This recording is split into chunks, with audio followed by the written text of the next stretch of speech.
Ya, saudara-saudara yang terkasih dalam Tuhan Yesus, beberapa saat belakangan ini saya banyak dikirimi oleh orang-orang link-link video tertentu yang berisi pembahasan tentang apa yang dikatakan tentang oleh Daniel Mananta itu, dan terutama tanggapan saya, dan link-link itu menyatakan bahwa saya menyetujui apa yang dikatakan Daniel Mananta soal adanya roh jahat di belakang patung salib. Ya, tadi saya dikirimi lagi satu link berisi tanggapan dari siapa ya, Katolik ya, Romo Alfons ya, terkait masalah itu juga. Saya terus terang malas ya menanggapi hal-hal semacam ini karena jelas bahwa semua tuduhan itu atau semua omongan itu dihasilkan dari uh, suatu cara menilai video saya secara tidak utuh. Ya, ini kan saya video utuh di sini. Kalau dilihat semua dan dilihat kesimpulan akhir saya, maka tidak mungkin orang menilai bahwa saya sedang menyetujui pandangan Daniel Mananta bahwa ada jin kafir, seperti pernyataan Abdul Somad bahwa jin kafir ada di balik salib. Ya, itu terus terang bahwa cara-cara model semacam itu tuh cara yang kurang ajar dan menjengkelkan ketika mengambil sebagian potongan video lalu dibahas. Saya beri contoh, misalnya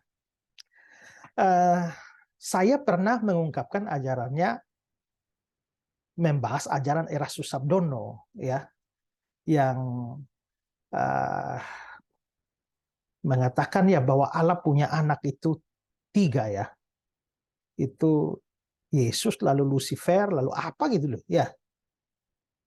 Nah, waktu saya mengungkapkan pandangan Erastus Sabdono seperti itu, nanti kan akan saya tanggapi, tapi dipotong di situ.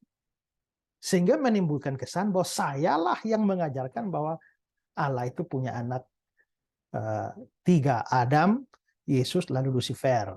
Ya, padahal itu pandangan Erastus Sabdono yang sedang saya kutip untuk dibahas. Tapi jadinya menjadi pandangan saya.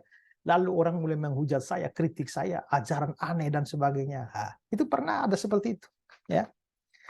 Lalu juga tentang apakah ada nubuatan tentang Muhammad di dalam kitab Kidung Agung 5 ayat 16. Saya sedang memaparkan, ini loh, mereka menganggap bahwa ada nubuatan di dalam kitab Kidung Agung tentang Nabi Muhammad. Soalnya kata Ibrani yang dipakai di sana adalah Mahmadim, dan Mahmadim itu bisa dipendekkan menjadi Mahmad, Ahmad, lalu Muhammad. Itu kan pandangan yang konyol, yang akan saya bantah. Tapi dipotong di situ. Sehingga akhirnya mereka populerkan video itu bahwa Esra Sorum mengajarkan bahwa ada nama Muhammad di dalam kitab Kidung Agung. Itu kan kurang ajar itu ya. Lalu juga saya pernah membahas apakah Paus di Roma, Paus Katolik di Roma itu adalah antikristus. Karena ada banyak pandangan yang mengatakan begitu. Maka saya mulai mengungkapkan dulu argumentasi-argumentasi yang mengatakan bahwa Paus itu adalah antikris.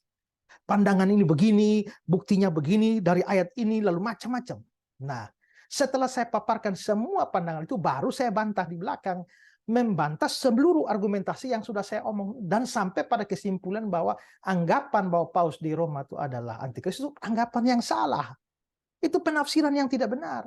Tapi dipotong saja sampai di bagian saya memaparkan pandangan bahwa Paus itu adalah antikristus, lalu ditanggapilah, dipublikasikan, sampai orang-orang Katolik hujat balik saya dan sebagainya. Loh, mereka hujat saya padahal saya lagi bela ini loh. Ya, saya tidak setuju dengan pandangan sejumlah tokoh Protestan yang menganggap bahwa Paus adalah antikristus. Nah, itu model-model seperti itulah yang bikin kacau. Ya, kadang-kadang orang kepengen ya mencari apa ya, viewer ya, lalu akhirnya mulai membuat potongan-potongan yang tanpa sadar itu membuat apa yang diberitakan tuh melenceng dari yang semestinya. Nah, ini sama kasus juga dengan Daniel Mananta ini. Jadi sebenarnya waktu saya mau membahas Daniel Mananta itu saya membagi. Ini saya tidak perlu omong karena itu kan kronologi sistematika yang saya pakai di dalam pembahasan. Pertama, saya mau menilai dulu secara objektif pandangan Daniel Mananta. Nah, tanpa ada kaitan dengan apapun, Abdul Somad atau segala macam. Setelah itu baru saya mempersoalkan. Jadi dengan kata lain, kan Daniel Mananta ini berkata bahwa dia percaya ada unclean spirit, roh jahat di balik patung-patung yang disembah. Yang disembah itu harus ditekankan. Nah, saya lalu mengatakan kalau sebatas itu saya bisa setuju karena ada kemungkinan patung-patung yang disembah itu ada roh jahatnya. Karena memang setan suka disembah, apalagi itu patung disembah. Nah, setelah itu saya bilang, jadi sampai titik itu kelihatan nggak ada masalah. Tetapi ada dua masalah di situ. Pertama, di bagian awal dia bilang ada unclean spirit dalam patung yang disembah. Tapi di ekor dia bikin kesimpulan, jadi ada unclean spirit di dalam patung. Nah, makanya saya pertanyakan, dalam patung atau dalam patung yang disembah? Kalau dalam patung yang disembah, saya setuju, mungkin bisa ada, tidak mutlak. Tapi kalau patungnya tidak disembah, ya nggak ada dong roh jahat di situ. Jadi kalau seandainya Daniel Mananta memang memaksudkan bahwa seadanya patung mau disembah atau tidak disembah ada roh jahatnya, ya jelas saya tidak setuju dengan dia. Saya hanya setuju dengan dia kalau dalam patung yang disembah ada roh jahat. Bahkan saya tidak memastikan, saya bilang kemungkinan. Itu masalah pertama dari apa yang Daniel Mananta omong. Masalah yang kedua, disitulah saya jelaskan, masalahnya konteks pembahasan dia itu adalah terkait dengan Abdul Somad yang mengatakan bahwa ada jin kafir di balik salib. Nah, kalau seperti itu, maka jelas ya yang dia maksudkan itu pasti salah. Karena apa? Karena satu, ya patung salib itu kita tidak sembah. Ya, kita tidak sembah patung salib. Dengan demikian, menganggap bahwa di dalam patung salib ada jin kafir, itu jelas omongan yang ngawur dan tolol dari Abdul Somad yang saya sendiri dari sejak zaman dulu itu sudah menentang Abdul Somad dalam hal itu. Saudara bisa cari di YouTube. Bagaimana saya bisa setuju dengan Daniel Mananta yang setuju dengan Abdul Somad, berarti saya sama, setuju dengan Abdul Somad. Kalau saya setuju dengan Abdul Somad, ngapain saya bantah dia? Ya. Jadi ketika kalimatnya berdiri sendiri bahwa ada roh jahat di balik patung yang disembah.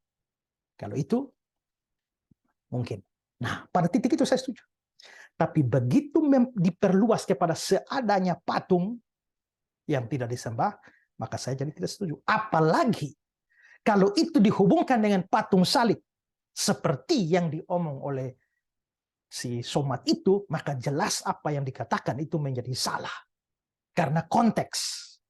Ya, jadi berdiri sendiri, oke. Tapi kalau dilihat dari sisi konteksnya, bahwa ini adalah percakapan dia dengan Abdul Somad dan pasti berhubungan dengan urusan jin kafir di balik salib Kristen, yaitu jelaslah Somadnya ngawur ya, Daniel Mananta juga ngawur lah ya.